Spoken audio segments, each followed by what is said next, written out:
Hello everyone, welcome back to my channel code diaries. पिछले lecture में हमने array के एलिमेंट को नॉर्मल फॉर लूप की हेल्प से प्रिंट करा के किया था। उसमें हम इंडेक्स और एरे डॉट लेंथ यूज़ करना पड़ा था, लेकिन अगर हमें सिर्फ एरे के एलिमेंट को रीड या प्रिंट करना हो तो जावा हमें एक और सिंपल लूप प्रोवाइड करता है जिसे हम एनहांस फॉर लूप और या फिर फॉरिज कहते हैं। ठीक है, आज हम उसी फॉरिज को उसका सिंटैक्स देखेंगे, डिफरेंस देखेंगे, प्रैक्टिकल प्रोग्राम देखेंगे। वीडियो को स्टार्ट करते हैं। सबसे पहले देख लेते हैं हम कि what is enhance for loop. ठीक है, enhance for loop is a similar way to traverse an array और कलेक्शन। ठीक है, जैसे फॉर लूप ट्रैवल करता है, मतलब ट्रैवर्स करता है एरे में, वैसे ही सेम फॉर ईच भी मतलब एनहांस फॉर ईच या फिर फॉर लूप भी सेम वे में करता है ट्रैवल। ठीक है, it access each element one by one automatically. ठीक है, यहाँ पर हमें जो हर एक एलिमेंट है वो ऑटोमेटिकली वो एक्सेस कर लेता है, हमें इंडेक्स की ज़रूरत नहीं पड़ती। ठीक है, डू नॉट नीड, हाँ यहाँ पर हमें इंडेक्स भी यूज़ नहीं करना पड़ता है, और यहाँ पर हमें जो आई वेरिएबल देते हैं, हम इंक्रीमेंट करते हैं, उसकी भी ज़रूरत नहीं पड़ती। ये सारा काम ऑटोमेटिकली करता है। ठीक है, it mainly use to it is use when you only want to read और प्रिंट द एलिमेंट। ठीक है, यहाँ पर कब हमें यूज़ करना है, सिर्फ हमें अगर सिंपल सिर्फ उसको प्रिंट करवाना है या फिर उसको रीड करना है तब, वो भी रिवर्स से नहीं होगा। ये स्टार्ट से अगर हमें वन बाय वन एक एलिमेंट रीड करवाना है तब हम फॉर ईच यूज़ कर सकते हैं। ठीक है, तो सबसे पहले हम इसका सिंटैक्स देखते हैं। तो देखिए यहाँ पर क्या लिखा है, जैसे हम फॉर लिखते हैं वैसे सेम यहाँ पर डेटा टाइप लिखना पड़ता है। जो भी हम एरे बना रहे हैं उसी सेम डेटा टाइप, यहाँ एक डेटा टाइप के हमें वेरिएबल, और फिर जो भी हम एरे का नेम दे रहे हैं वो यहाँ पर एरे का नेम। ठीक है, यहाँ बीच में कॉलम, और यहाँ पर जो भी हमें कोड रिपीटेडली करवाना है, जो भी टास्क, वो हमें यहाँ लिखना पड़ता है। ठीक है, डेटा टाइप जो है वो जो एलिमेंट है एरे के अंदर, जैसे कि इंट या डबल एरे है या फिर स्ट्रिंग कोई भी एरे है, तो उस टाइप का डेटा टाइप हमें बनाना है। वेरिएबल वो यूज वेरिएबल को बनाते हैं हम कि जो हर इटरेशन में जब भी एरे के एलिमेंट को कैच करेगा तो वो वेरिएबल में स्टोर करके फिर बाद में प्रिंट करवाता है। ठीक है, वन बाय वन। ठीक है, तो ये टेम्परेरी वेरिएबल होता है। इसके अंदर हर इटरेशन में वैल्यू जो चेंज होती रहती है। ठीक है, एरे जो है वो नेम ऑफ एरे है, colon it is use to separate the variable and array. ठीक है, ये वेरिएबल का नाम मतलब एरे का नेम और वेरिएबल को सेपरेट करने के यूज होता है। और यहाँ पर जो कोड भी हमें हर इटरेशन में जो भी कोड हमें एग्जीक्यूट करना पड़ता है वो। ठीक है, तो सबसे पहले आप देखते हैं हम कि ये वर्क कैसे करता है। ठीक है, तो मैं व्हाइट बोर्ड में एक एरे बना लूँगी। जैसे यहाँ पर मैंने एक एरे बना लिया, यहाँ पर हमने एलिमेंट स्टोर कर लिए 30 40।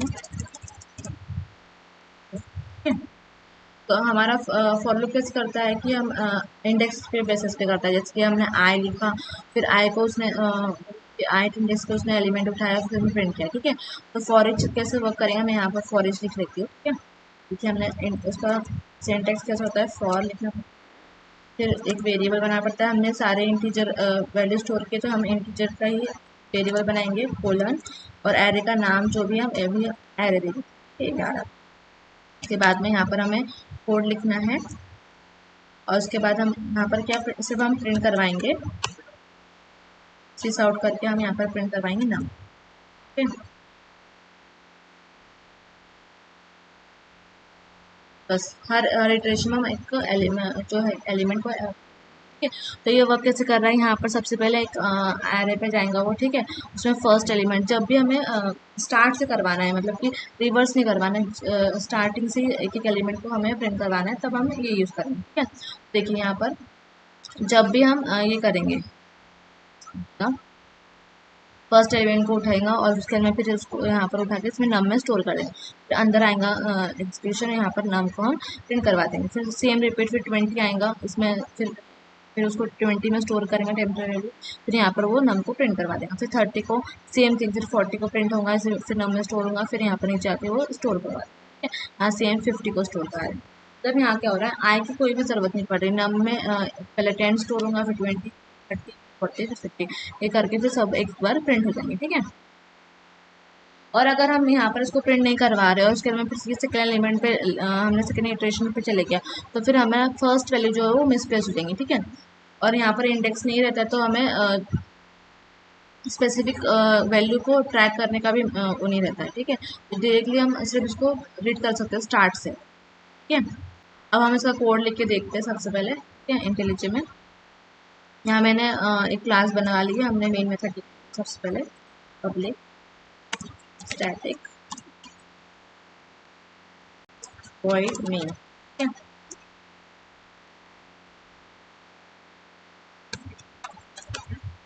हाँ हम सबसे पहले एक एरे क्रिएट कर लेंगे। एरे हमें बताया कि पहले डेटा टाइप, फिर हमें बॉक्स देने के स्क्वायर बॉक्स ब्रैकेट, और उसके बाद में फिर हमें एरे का नाम देना है, और उसके बाद में हमें वैल्यू भी डाल सकते हैं। ठीक है, हम डायरेक्टली वैल्यू डाल देंगे 10 20 30 40 50। ठीक है, ये बन गया है। हम फॉर लूप से हमें इसको बस प्रिंट करवाना है, तो हम क्या करेंगे, इसका सिंटेक्स कैसा है, इंट नम, यहाँ पर ARR। ठीक है, उसके बाद में यहाँ से आउट करके हम प्रिंट करवाएंगे नम। न्यू लाइन दे रहे हैं क्योंकि हर वैल्यू अलग अलग प्रिंट होनी चाहिए, नहीं अगर प्रिंट करवाना है सेम लाइन पे, तो हम इसको ऐसे भी दे सकते हो, प्लस यहाँ पर ये। ठीक, इसको रन करवा के देखते हैं अभी। 10 20 30 40 प्रिंट होगा। ठीक है, इस अगर इन केस हम ये लाइन देखिए 10 20 30 40 सब प्रिंट हो रहा है। देखिए यहाँ पर कितना छोटा कोड हो गया है ना, यहाँ पर बहुत ही कम सिंटैक्स में इसमें ये बन गया। ठीक है, और फॉर लूप में हमें पूरा इटरेट करना पड़ेगा, इंडेक्स लेना पड़ता है, फिर आई की वेरिएबल लेनी पड़ती है, सारा कुछ। ठीक है, अब हम देखते हैं। अब आप सोच रहे होंगे कि जब फॉर ईच है और इसका सिंटैक्स भी छोटा है, तो फिर क्यों हमें फॉर लूप यूज़ करना पड़ेगा, नॉर्मल फॉर लूप क्यों यूज़ करना पड़ेगा। ठीक है, तो देखिए अगर हम इसका डिफरेंस देखते हैं सबसे पहले। ठीक है, तो यहाँ पर इंडेक्स यूज़ करते हैं हम। ठीक है, एलिमेंट को एक्सेस करने के लिए यहाँ पर इंडेक्स नहीं यूज़ करते। ठीक है, ये ऑटोमेटिकली हर एक एलिमेंट को कैच करते हैं, फिर रीड कर देता है। ठीक है, वी हैव टू इनिशियलाइज, यहाँ पर इनिशियलाइज करना पड़ता है। यहाँ सिंटेक्स देखिए, यहाँ पर इनिशियलाइज करना पड़ता है, फिर हमें कंडीशन डालनी पड़ती है, उसके बाद में फिर यहाँ पर इंक्रीमेंट करना पड़ता है हर एक इंडेक्स को। यहाँ पर ऑटोमेटिकली नेक्स्ट एलिमेंट में मूव करता है, और यहाँ पर इंडेक्स कुछ भी जरूरत नहीं पड़ती। ठीक है, यहाँ पर कैन एक्सेस एनी एलिमेंट, यहाँ पर कोई भी एलिमेंट हम यूज़ कर सकते हैं, मतलब कि एक्सेस कर सकते हैं। ठीक है, मतलब अगर हमें फर्स्ट एलिमेंट चाहिए, सेकंड एलिमेंट चाहिए, थर्ड या फिर लास्ट एलिमेंट चाहिए, तो हम इंडेक्स से हम वो एलिमेंट को एक्सेस कर सकते हैं। लेकिन यहाँ पर कोई भी एलिमेंट को एक्सेस नहीं कर सकते, क्योंकि यहाँ पर इंडेक्स ही नहीं है। ठीक है, ये फॉरवर्ड भी ट्रैवर्स कर सकता है, बैकवर्ड भी ट्रैवर्स कर सकता है। ठीक है, यहाँ पर प्लस प्लस करेंगे और यहाँ पर माइनस माइनस करेंगे, तो ये मतलब कि ये फॉरवर्ड बैकवर्ड दोनों डायरेक्शन में ट्रैवर्स कर सकता है। यहाँ पर ये सिर्फ फॉरवर्ड करेंगे क्योंकि यहाँ पर इंडेक्स की वैल्यू ही नहीं है, तो फिर यहाँ आई माइनस माइनस पॉसिबल नहीं है। ठीक है, यहाँ पर बहुत ज़्यादा कोड लिखना पड़ता है, यहाँ पर लेस कोड लिखना पड़ता है। ठीक है, तो use for loop when you need index, जब भी हमें इंडेक्स की ज़रूरत पड़ती है तो हम फॉर लूप यूज़ करेंगे, और अगर हमें सिर्फ प्रिंट करवाना है, जिस रीड करके हमें सिर्फ एलिमेंट को देखना है कि हमारे एरे में कितने स्टोर है, तो हम फॉर ईच यूज़ कर सकते हैं। ठीक है,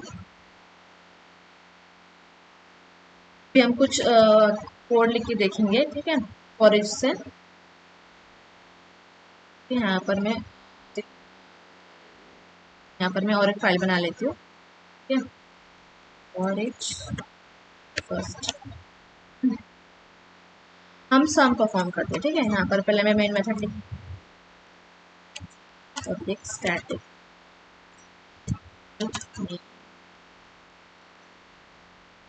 अगर हमें सम परफॉर्म करना है, तो यहाँ पर क्या करेंगे, हम पहले तो सम ले लेंगे। सबसे पहले हम एरे लेंगे, हम इंट ARR फर्स्ट टू, यहाँ पर हम वैल्यू डाल देंगे 1 3 4 5 7 7 6।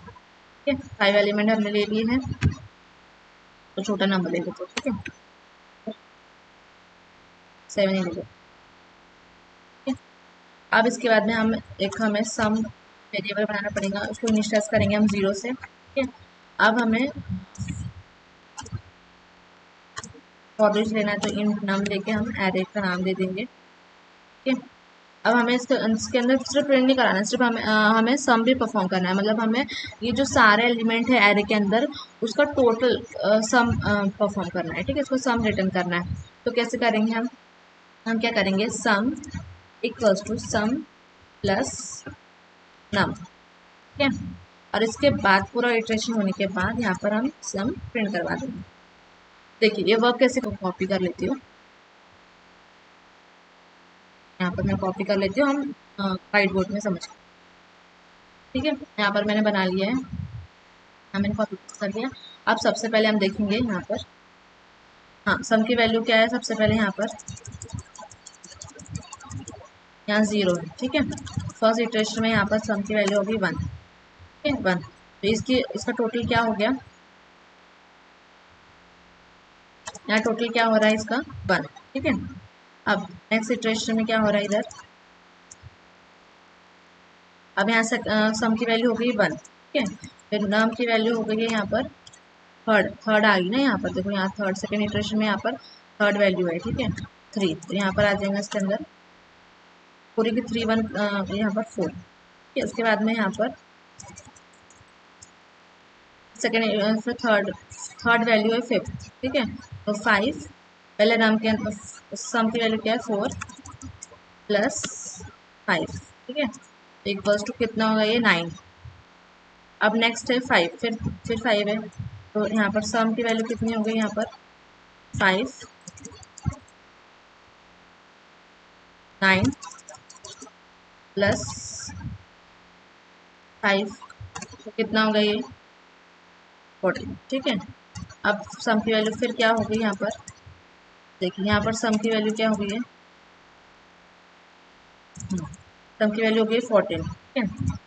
अब यहाँ पर फर्स्ट 1 हो गया, 3 प्रिंट हो गया, 5 प्लस हो गया, फिर 5 प्लस हो गया, लास्ट 5, ठीक है। यहाँ पर 5 फिर प्रिंट होगा, यहाँ पर कितना हो गया ये 90, ठीक है। तो ये पूरा सम ऐसा हो जाएगा, और फिर लास्ट में सम के अंदर क्या सम की वैल्यू क्या हो जाएंगी, यहाँ पर सम की वैल्यू हो जाएंगी 19 और 19 प्लस हो जाएगा, ठीक है। देखिए हम इसको रन करवा के देखते हैं, सबसे पहले हम ये क्या हो रहा है करके। देखिए 19 प्लस हो रहा है, 19 आ गया आंसर, ठीक है 19 आ रहा है, ठीक है। और एक प्रोग्राम करके देखते हैं हम इवन और ऑड का।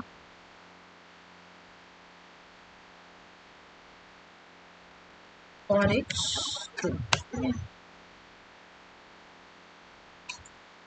यहाँ पर मैं बना लूँगी पब्लिक स्टैटिक मेन मेथड लिखूँगी मेन string स्ट्रिंग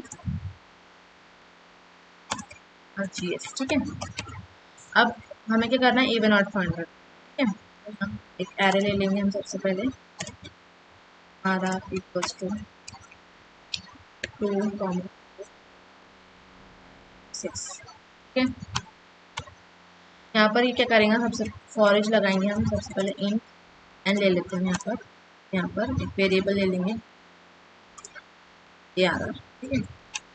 उसके बाद में हमें क्या करना है, सिर्फ हम इवन नंबर प्रिंट आउट करें, तो इसके लिए हमें कंडीशन कर देंगे एन मॉड्यूलस 2 करके इक्वल्स टू 0, जो भी एन से डिवाइड जो भी नंबर है, हाँ जो नंबर है वो अगर 2 से डिविजिबल हुआ और उसका रिमाइंडर 0 आया तो वो इवन नंबर है, ठीक है। और इसके बाद में हम फिर उसी को प्रिंट करवाएंगे, ठीक है, मतलब कि एन को। देखिए इसको हम रन करके देखते हैं, तो यहाँ पर आंसर क्या आना चाहिए, जो भी इवन नंबर है सारे वो प्रिंट होना चाहिए सिर्फ। देखिए 2 4 6 प्रिंट हो गया यहाँ पर, 2 4 6 ये सारे इवन नंबर है। इसको अगर हम 2 से डिवाइड करेंगे तो रिमाइंडर 0 आएगा, और यहाँ पर जो 3 और 5 रहा है वो प्रिंट नहीं हुआ, ठीक है। तो आई होप आपको फॉरेज कैसे यूज़ करना है सिंटैक्स समझाऊंगा कि, और इसका कोड लेस है और कौन से वे में यूज़ करना है, जब भी मतलब इंडेक्स की ज़रूरत ना पड़े तो हम ऐसे यूज़ कर सकते हैं, ठीक है। अब हम इसका एडवांटेज और लिमिटेशन देख लेंगे कि इसका फॉर लूप का एडवांटेज क्या है, ठीक है। तो यहाँ पर इजी टू राइट है, लेट्स कोड होता है, सिंपल सिंटैक्स है, यहाँ पर टाइम भी बहुत बचता है, ठीक है। यहाँ पर बिगिनर फ्रेंडली बहुत जल्दी समझ आता है और यूज़ करने में ज़्यादा एफर्ट्स नहीं लगते, ठीक है। मिस्टेक कम होती है। यहाँ पर लिमिटेशन क्या है, यहाँ पर एक्सेस नहीं कर सकते हम एलिमेंट को बीच में से कहीं पे भी से एक्सेस नहीं कर सकते, यहाँ पर बैकवर्ड ट्रैवर्स नहीं कर सकते, यहाँ पर मॉडिफाई नहीं कर सकते कोई भी एलिमेंट को स्पेसिफिकली। हाँ यहाँ पर और सब कुछ ऑपरेशन करने हमें कोई एक एलिमेंट को लेकर तो भी नहीं कर सकते, ठीक है। तो जब भी हमें सिर्फ रीड और प्रिंट करवाना है या फिर थोड़ा करवाना है तो हम फॉरेस्ट यूज़ करेंगे। अगर हमें ट्रैवल्स करना है, एक्सेस करना है, कोई भी एलिमेंट को उठा के फिर उस पर ऑपरेशन करना है तो वो हम उसके लिए नॉर्मल फॉलो यूज़ करेंगे, ठीक है। देखिए कोड तो मैंने करवाई दिए, इवन नंबर भी करा दिया, प्रिंट करा के भी देखिए सारे तीनों कोड करवा दिए मैंने, ठीक है। अब आपके लिए 2 क्वेश्चन होमवर्क है, यहाँ पर आपको ऑड नंबर प्रिंट करवाना है इससे फॉर ईच यूज़ करके। हाँ आप उससे ट्राई कर सकते हैं, नहीं आया तो आप कमेंट में बताइएगा। और यहाँ पर आपको काउंट करना है कि how many element are greater than 50, ठीक है। 50 से ग्रेटर देन कौन से कितने एलिमेंट, ठीक है। अगर आपको वीडियो हेल्पफुल लगी होगी तो वीडियो को लाइक कीजिए, सब्सक्राइब करना मत भूलिएगा और अपने दोस्तों के साथ शेयर कीजिए। मिलते हैं नेक्स्ट वीडियो में, और अगर आपका होमवर्क कंप्लीट हो जाएगा तो कमेंट में बताइएगा। मिलते हैं नेक्स्ट वीडियो में। Till than happy coding.